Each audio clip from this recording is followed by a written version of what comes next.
Salutations fraternelles en Jésus-Christ, notre Seigneur et Sauveur.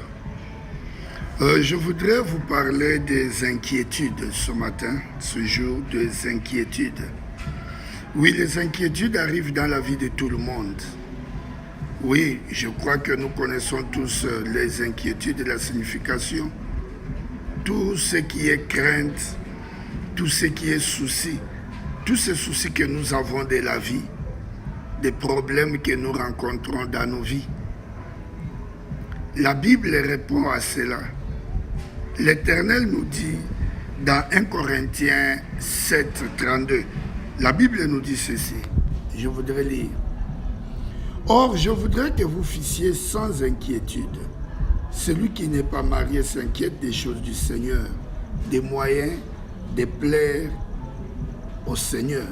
Mais je voudrais qu'on prenne plus la première partie, qui est la volonté de Dieu. Il veut que nous soyons sans inquiétude. Mes bien-aimés, mes frères et sœurs, la première des choses, Dieu veut que nous soyons sans inquiétude. Dieu veut que vous soyez sans inquiétude. C'est pourquoi il est dit dans sa parole dans Philippiens 4, 6, ne vous inquiétez de rien. Mais en toutes choses, faites connaître vos besoins à Dieu. C'est-à-dire, sa volonté est que nous ne nous inquiétons de rien. Il veut que vous soyez sans inquiétude. Si tu veux t'inquiéter, que tu t'inquiètes des choses du Seigneur, que tu t'inquiètes des moyens de plaire au Seigneur, soyez fortifiés ce jour. Bannissez l'inquiétude de votre vie. L'Éternel vous connaît. Il ne vous a pas oublié. Malgré les problèmes, malgré les difficultés, malgré tous les soucis que vous pouvez avoir, il est là avec vous. Il ne vous abandonne pas. Il vous dit, ne vous inquiétez de rien. Ne soyez pas dans les inquiétudes. Mais par contre, faites connaître à Dieu ce qui est vos besoins. Que l'Éternel vous bénisse.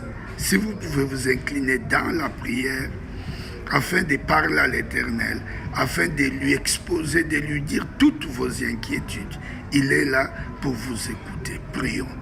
Éternel, écoute les inquiétudes de mon frère, de ma sœur, parce que tu l'as dit dans Philippiens 4, 6. Tu ne veux pas qu'on s'inquiète, mais qu'on t'expose tout ce qui est comme problème.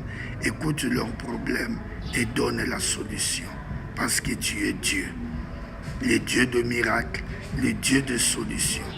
Merci pour ta réponse aux problèmes de tout un chacun. Au nom de Jésus, j'ai ainsi prié. Amen.